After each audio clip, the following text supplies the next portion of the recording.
राज्य में परीक्षण करते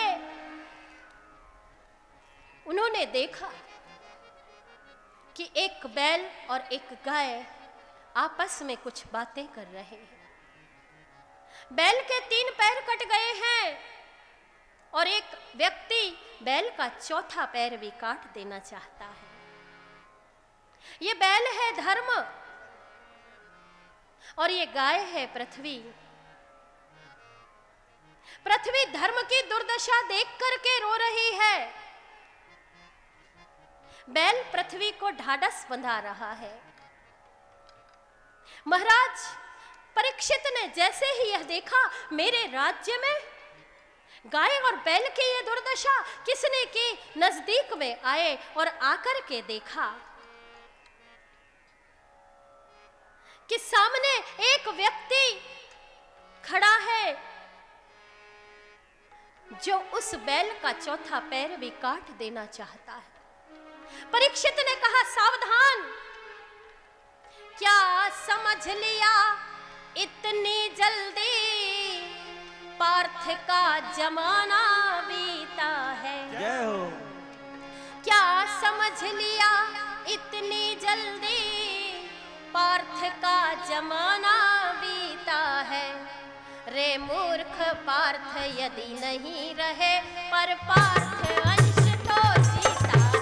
पर पार्थ अंश तो जीता है। पर पार्थ अंश तो जीता है। पर पार्थ अंश तो जीता है। सच्चा हिंदू, सच्चा वैष्णव, सच्चा हिंदू, सच्चा वैष्णव गौवध न आंख से देखेगा। जय हो। या खुद कट कर मर जाएगा या काट बधिक का कर देगा। या काट बधिक का कर देगा। या काट बधिक का कर देगा। या काट बधिक का कर देगा। सावधान, निकल जा मेरे राज्य से, मैं तेरा वध कर दूंगा। ये आदमी कौन है जो गाय का, जो बैल का चौथा पैर काट देना चाहता है? यह साक्षात कलयुग है। कलयुग राजा के पैरों में आकर के गिर गया। त्राहिमाम, त्राहिमाम। तो परीक्षित को याद आ गई पांडवों की सीख कि शरण में आए शत्रु को भी क्षमा कर देना। क्षमा कर दिया और परीक्षित बोले, चला जा यहां से, दूर हो जा मेरी आंखों से। तो कलयुग कह रहा है, कहां जाऊं? चारों ओर तो आपका ही साम्राज्य है, मैं कहां जाऊं? मुझे रहने के लिए कोई स्थान दे दीजिए। तो स्थान दिया राजा परीक्षित ने कि ठीक है, हम तुम्हें स्थान देते हैं, तुम वहां जाकर के रहो। तो राजा परीक्षित कह रहे हैं कलयुग से, जिस जगह जुए बाजी हो और झूठी गपोड़ियां चलती हो, वैश्याएं जहां निवास करे, मद की प्यालियां मचलती हो। मद की प्यालियां मचलती हो। मद की प्यालियां मचलती हो। मद की प्यालियां मचलती हो। मद की प्यालियां मचलती हो।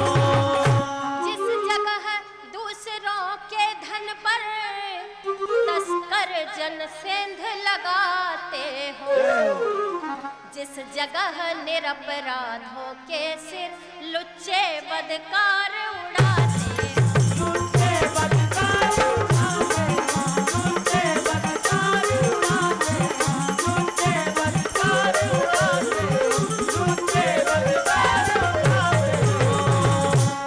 जहाँ जुआ खेला जाता हो, जहाँ शराब पी जाती हो, जहाँ वेश्याएं निवास करती हो, जहाँ अपराधी रहते हो, जहाँ हत्यारे रहते हो, जाओ वहाँ जाकर के निवास करो। अब कलयुग सोच रहा है कि ये सब ऐब तो राजा परीक्षित में है ही नहीं, और राजा पे असर नहीं हुआ तो बेकार, फिर कोई काम ही का नहीं। तो कलयुग कह रहा है राजा परीक्षित से कि मैं केवल अवगुण की खान नहीं, जो बिल्कुल त्याग दिया जाऊं, आग आज्ञा हो तो परीक्षित जी एक गुण भी अपना बतलाऊं। मुझ में एक गुण भी है। आपने सब बुरी बुरी जगह मुझे निवास करने के लिए बोल दिया, अरे मुझ में एक गुण भी है। क्या गुण है? गुण बतरा रहा है कलयुग अपना कि कलयुग केवल नाम आधारा, सुमर सुमर नर उतर ही पारा। कलियुग केवल नाम आधारा, सुमर सुमर नर उतरहि पारा।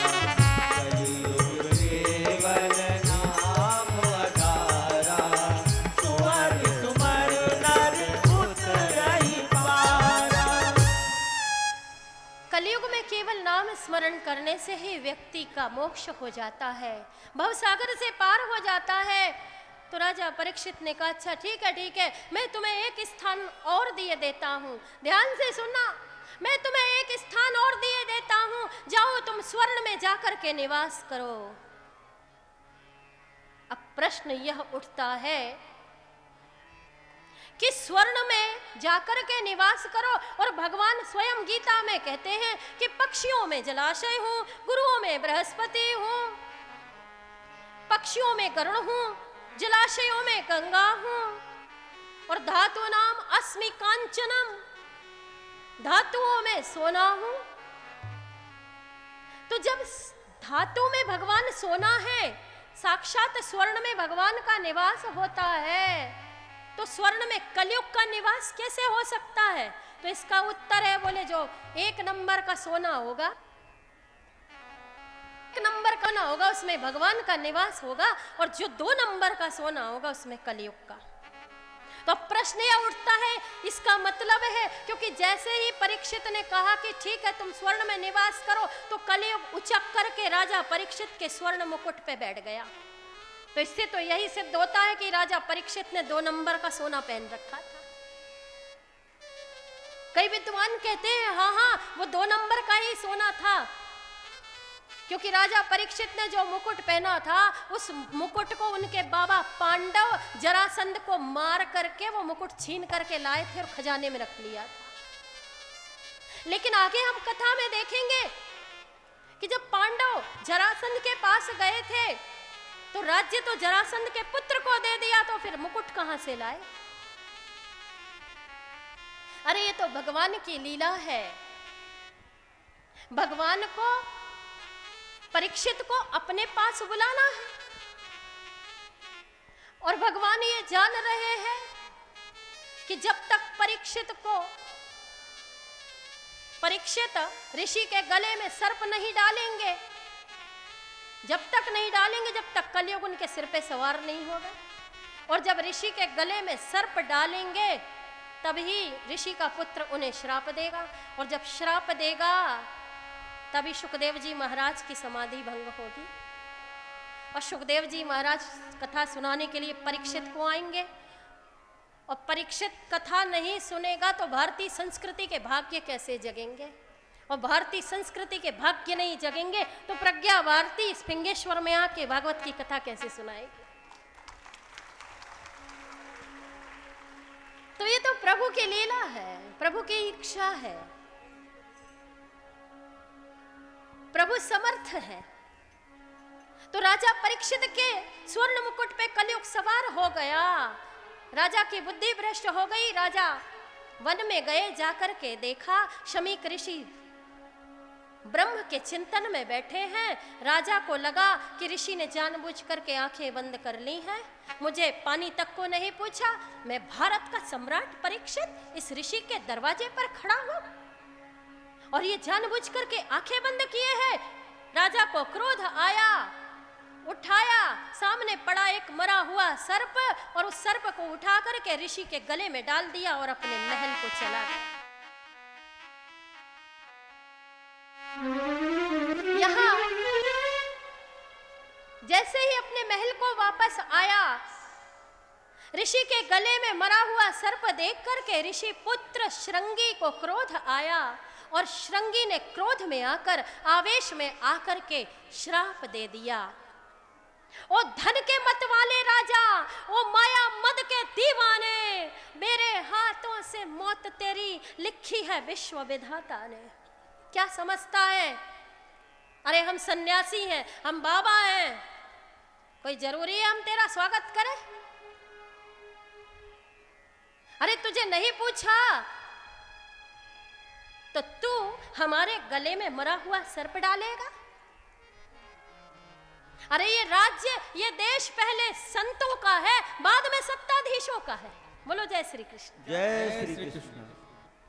तुझे नहीं पूछा तो तूने क्रोध कर दिया। श्रृंगी ने श्राप दे दिया कि जा, आज से ठीक 7वें दिन सर्पों का राजा तक्षक तुझे डस ले और तेरी मृत्यु हो जाए। यहां ऋषि ने श्राप दिया और जोर जोर से रोने लगा। वहां परीक्षित जैसे ही महल में गए और मुकुट उतारा, जैसे ही मुकुट उतारा, परीक्षित को आभास हो गया कि आज परीक्षित ने वो गलती कर दी जो उनके खानदान में पीढ़ियों से किसी ने नहीं की थी। परीक्षित को पश्चाताप हुआ मुकुट उतारते ही, और परीक्षित ने सोचा अब तो शाम हो गई है, कल जाकर के ऋषि से क्षमा मांग लूंगा, माफी मांग लूंगा कि मैंने आपका अपराध किया। यहाँ जैसे ही शमीक ऋषि के पुत्र श्रृंगी ने श्राप दिया, वैसे ही शमीक ऋषि की समाधि खुल गई। देखो कितनी अजीब बात है। जब परीक्षित आया दरवाजे में तो ऋषि की समाधि भंग नहीं हुई, लेकिन जब पुत्र ने श्राप दे दिया और पुत्र रो रहा है श्राप देने के बाद, तो समाधि भंग हो गई। ये भी भगवान की लीला है, क्योंकि अब भी समाधि भंग नहीं होती तो परीक्षित को जाकर के सूचना कौन देगा कि परीक्षित तेरे पास केवल 7 दिन है, अपनी मुक्ति का उपाय कर ले।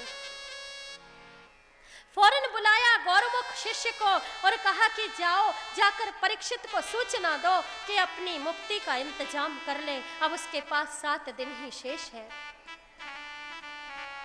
गौरमुख आया, आकर के परीक्षित से कहा कि आपको 7वें दिन तक्षक काटेगा और आप मृत्यु को प्राप्त हो जाएंगे, ऋषि ने श्राप दे दिया है। तो परीक्षित तो जोर जोर से नाचने लगे। परीक्षित जोर जोर से नाचने लगे और कहने लगे, वाह, ऋषि ने तो मेरा कल्याण कर दिया है। फौरन बुलाया जन्मेजय को, पुत्र को राज्य काज सौंपा और स्वयं ममता से वैराग्य करने लगे। पत्नी पूछ रही है, ये अचानक आपको क्या हो गया, ये आप क्या कर रहे हैं? बोले, अरे बाबरी, मैं संसार का सबसे खुश नसीब व्यक्ति हूँ, क्योंकि किसी को 7 मिनट का 7 सेकंड का पता नहीं है कि 7 सेकंड बाद क्या होने वाला है। किसी को ये नहीं मालूम है, इस सृष्टि के किसी जीव को ये नहीं मालूम है कि वो 7 मिनट भी जीवित रहने वाला है। लेकिन इस सृष्टि का मैं सबसे खुश नसीब बंदा हूं कि मुझे मालूम है ऋषि का वाक्य है, झूठा हो नहीं सकता, कि अभी मैं 7 दिन जीवित रहने वाला हूं। एक ही पल में कर दिया, ममता का वैराग शीश पे चढ़ाया, उस श्राप को ऋषि के ममता से वैराग कर लिया और शुक्र तीर्थ में आए। मुजफ्फरनगर में शुक्र तीर्थ है, शुकताल जिसे हम कहते हैं, वो शुक्र तीर्थ में आकर के परीक्षित बैठे, आंख बंद करके परीक्षित बैठे हैं। जैसे ही ऋषियों को पता चला, ओ हो, क्योंकि सच तो यह है, जब तक जग में नरराज परीक्षित जीते हैं, तब तक सिंह बकरी दोनों एक घाट में पानी पीते हैं। ऋषि ने भी समझाया था, बावले तुझे कुछ पता नहीं, यह फल है खल की संगति का, कलयुग की गूढ़ चाल है ये, मत समझो दोष परीक्षित का। समझाया था। सारे ऋषियों को पता है कि परीक्षित को श्राप लग गया है। सारे ऋषि, एक से एक ऋषि आकर के शुक्रताल में बैठे हैं। राजा परीक्षित आंख बंद करके बैठे हैं। जैसे ही परीक्षित ने आंखें खोली, ऋषि कह रहे हैं परीक्षित तुम्हें श्राप लगा। तो परीक्षित कह रहे हैं मैं इसे श्राप कहूं या वरदान, क्योंकि ये श्राप हो नहीं सकता। यदि ये श्राप होता तो इस श्राप का फल ये ना होता कि मुझे हजारों संतों का दर्शन होता। ऋषि ने तो मेरा कल्याण कर दिया है, मेरी पीढ़ियां तर गई। अब तो आप कृपा करके मुझे यह बताइए कि 7 दिन में मेरी मुक्ति कैसे हो, मुझे मोक्ष कैसे मिले। सब सोच रहे हैं। कोई कह रहा महामृत्युंजय का जाप करो, बोले उसमें भी अधिक समय लगता, 7 दिन में हो नहीं सकता। बोले 9 दुर्गा का पाठ करो, बोले 9 दिन में होगा। लेकिन 7 दिन में क्या हो सकता है किसी को नहीं मालूम। सब आपातकालीन मीटिंग चल रही है ऋषियों की, लेकिन कोई निर्णय नहीं हो रहा। तभी क्या हुआ, तत्राभवद भगवान व्यास पुत्रो यदक्षयागामटमानोऽनुपेक्षः अलक्ष्यलिंगो निजलाभतुष्टो व्रतश्च बालैरवधूतभेषः। सुखदेव जी महाराज की अचानक समाधि भंग हुई और सीधे चले आए वहां जहां सारे ऋषि परीक्षित को घेर करके बैठे हैं। देखो भगवान की लीला। परीक्षित को जब गर्भ में ब्रह्मास्त्र लगा था, शस्त्र रूपी ब्रह्मास्त्र लगा था, तो भगवान ने जाकर चक्र सुदर्शन से उसकी रक्षा की थी। जब शस्त्र का ब्रह्मास्त्र लगा तो जाकर शस्त्र से रक्षा की। लेकिन आज तो ऋषि की वाणी का ब्रह्मास्त्र लगा है।